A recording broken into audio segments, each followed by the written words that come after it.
Бүгін екінші күн және бүгін судьяның үкім шығаратын күні.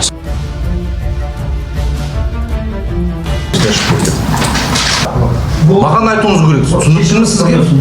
Сіздер білмейсіз. Судья да білмейді, прокурор. Қарсылықтарыңыз бар ма? Бұлардың туыстары айтуымен ғана жазылып отыр. Сондықтан соған назар аударуыңызды сұраймын. Шертелеп алып, ана бөлмеге сүйреп, асханаға бір арасында жатқызып алып, істеп алып, оны деп отыр ғой.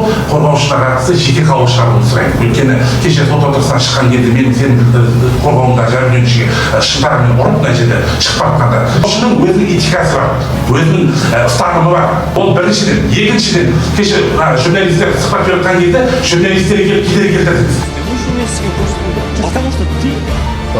Бір жағында соңғы сөз соғыны сот кеңес бөлмесіне шығып кетті. Соңғы сөзін сөйлеп, сот үкім жариялау керек, неге кейінге қалдырған кішкене түсініксіз болып отыр. Ассалаумағалейкум, құрметті қазақ елі, сіздермен бірге Заң Лайф арнасының жариялайық бағдарламасы. Күні кеше ғана біз осы сотқа қатысқан болатынбыз.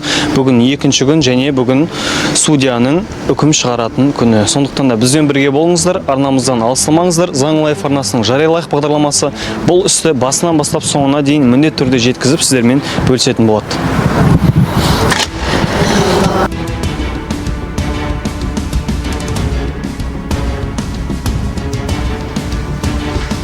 Орынбаевқа қатысты қылмыс қарау жалғастырып жатырмыз. Сот хатшысы бәрі қатысып отыр ғой, Кеш бастағаннан кешірім сұраймын. Жиналыстың жаңа ғана келіп, сразу бастап жатырмыз біз. Отыра беріңіз. Қарсылықтарыңыз бар ма? Айтып өтті. Бұл жерде аурухананың берген анықтамасында нақты көрсетілген, жаңағы туыстар келіп келген туыстардың айтуымен ғана құлаған деген нәрсені солға жазылған. Ол анықтаманы жариялағанда да оны естідік. Бұл жерде жәбірленуші айтып отқан жоқ, мен басқа жерден құладым деп. Тек қана солардың туыстарының айтуымен ғана деп жазылып отыр. Сондықтан соңға назар аударуыңызды сұраймын. Бұдан кейін жаңа сіздер қайта айтып жатырсыздар, құлағаннан, ұрғаннан десе, енді құлауға да сіздер себепкер болып отыр. Шертелеп алып, ана бөлмеге сүйреп, асханаға бір арасында жатқызып алып, істеп алып, одан желкелеп көтеріп аласында, жатып бөлмеге апарады, одан шығып бесінен лақтырып жібереді, соның барлығы етіп, ол да журналистқа жаңағы келтіруіне себеп бұл да. Сонда тек қолмен ұрған кезде бұл жаңағы жерге құлап, өзі құлап, лестницаға лақтырып жібереді. Өліп қалса сонда не? Ол өзі құлап, лестницаға делать айта алмайды ғой. Соған да себепкер болды. Әрекет жасап отқан жаңағы сотталушы бар. Сосын жаңағы жағы сынды деген сараптама қорытындыда лестница сынғаннан жағы сынған деп тұрған жоқ, ол жағы сынды болды. Қатты деп мысалы қонсыз сәбел болды. Одан кейін құрметті жаңағы кезімге қатты айтылған, жаңағы естіп жүргендей, бізде мына 107 баптың санкциясы ол 2 жылда көрсетілген. Ол 2 жылға дейін бекалақ құқығы бар. Енді 1 жыл бойы штаб келген, жаңа айтып отыр, ақша үшін ғана сотқа беріп отыр. Ақша үшін емес, ол оған дейін тағы осындай қайталанғаннан кейін болып отыр. Қайталанып қысым көрсетіп, оның көбесін сүйреп, бетін су шашып, жаңағыдай тағы да осындай қорлық әрекеттер жасағаннан кейін осы шырам таусылғаннан кейін үйіне келдім, военный неге барып, әскери бөліміне барып шағымданып отырмыз. Ол деген осы көзімен таусылғаннан кейін болып отыр. Сондықтан ол жаңағы ақша үшін деген нәрсенің бәрі хисапқа келмейтін нәрсе. Егер бұл жерде ұрып-соғу фактісі болмағанда, бұл мүмкін сол жаңағы жабылғасын жабылмай қала бермейді. Уже төзім тауысқан осыға тағы екінші ол жерде де сондай мен өткендегі тағы жағын сыныптаймын ба, саған ол кезде аз болды ма деген сөздер айтылған сол жерде. Содан кейін барып осындай шағымдануға мәжбүр болып отыр. Одан кейін жаңағы куәға қатысты отыр. Куәда формасы дейді, куәда ешқандай форма емес, толғыны танысқан, толғыны келген толыйды құдашасы. Сондықтан оған да сіз жаңағы не келтірген уәжінде негізсіз. Одан кейін құрметті сот, менде өтініш бар, неге енді қорғаушыны деп отыр ғой, қорғаушыларға қатысты жеке қаулы шығаруын сұраймын. Өйткені кеше сот отырысынан шыққан кезде менің сенің қорғауымда жәбірленушіге шынтағымен ұрып, мына жерде шықпап қалғанда.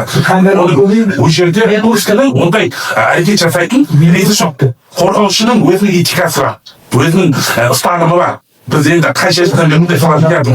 Ол біріншіден, екіншіден, кеше журналистер сұхбат беріп жатқан кезде журналистерге келіп кедергі келтірдіңіз. Барыңыз микрофоннан жаңағы видеоға түсіріп, сондай Тыныш отырсаңызшы. қорғауыңыздағы адам Тыныш отырсаңызшы. сіз көрмеңіз мен сөзімді. Сіз тағы кедергі жасап отырсыз жұмысыңызға. Сіздер білмейсіз. Судья да білмейді. Бар ма? Маған айтуыңыз керек. Түсінікті ме сізге? Жарты сөзде басқа адамға айтамын десеңіз де, пожалуйста.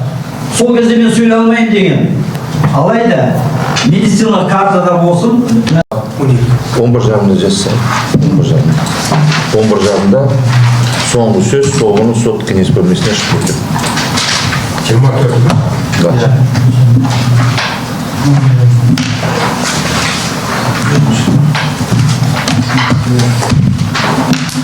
Тұруларын сұрайын.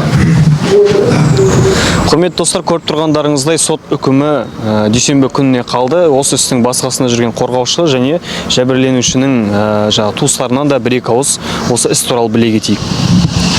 Иә, бүгін негізі сот бүгінге қалдырған, кеше бітіру керек еді. Бірақ енді жаңа сотталушының жарты сөзге дайын болмауына байланысты деп бүгінге қалдырған. Енді неге екенін білмеймін, бүгін енді жарты сөз бәрі бітті. Соңғы сөзін дүйсенбіге қалдырып, сол күні сот өзінің шешім жариялайын дейді. Негізі бүгін соңғы сөзін сөйлеп, сот үкім жариялау керек, неге кейінге қалдырған кішкене түсініксіз болып отыр. Енді сонда да біз енді соттың өзінің антына адал болады деп сенеміз. Сот әділ шешім шығарады деп ойлаймыз. Ал енді жаңағы дүйсенбі күні енді онда да сот қандай шешім шығарады, оны да жариялайтын боламыз. Сіз туралы лестницадан құлады деп көптеп айтылып жатыр, ол тұрғыдан не дейсіз? Мына жақта жеке алыңызшы, адвокаттар Шымкент қаласының адвокаттар алқасына біз видеоматериалды дайындап қойдық. Алдағы уақытта адвокаттық этика деген нәрсе бар, соның барлығын ұсынатын боламыз. Заң бойынша журналистерге кедергі келтіруге ешкімнің құқығы жоқ. Біздің репортажымызға кедергі келтірмеңіз. Мен сотқа беріңіз, маған хабар жіберіңіз, мен сізге жауап беремін. Түсінікті ғой? Сіз адвокатсыз ба? Жоқ, адвокатсыз ба? Сотқа көрсетілді. Бізге келтірмеңізші, бізге келтірмеңіз, жұмысымызға кедергі келтірмеңіз. Сотқа сізге табысталды деп көрсетті ғой, көрдіңіз ғой? Көзіңіз бар ма өзі? Барлығы енді лестницадан құлады деп айтып жатыр, ол негізі өтірік. Мен лестницадан құласам, бетіммен құлайтын болсам, мен бетімде тісімде сыну керек еді, бетімде жарақат алу керек еді. Ол ешқандай ондай оқиға болған жоқ. Солай лестницадан құлады деп жала жауып жатыр. Негізі өзінің алақанымен ұрып, әр комнатада сүйреп солай ұрған. Енді өзінің сіз кім боласыз? Ағасы болған. Туған ағасы. Осы тұрғыда не айтасыз? Қашан білдіңіз? Қай күні білдіңіз? Мен қарындасымды больницаға түскен кезде білдім ғой. Ол маған қарындасым өзі тіке шыққан жоқ. Жұбайыма телефонына сурет жіберген ғой, жағының суреті жіберген. Сөйтіп мен жұмыстан келсем сондай хабарды көрдім. Сонымен өзім барған жоқпын, ағамды ертіп алдым да. Сонымен Нұрғалиның әпкесінің үйіне бардым. Әпкесінің үйінде екен. Әпкесінің үйіне барған едік, бұл Нұрғали шыққан жоқ. Нұрғалидің әпкесі мен жұбайы шықты.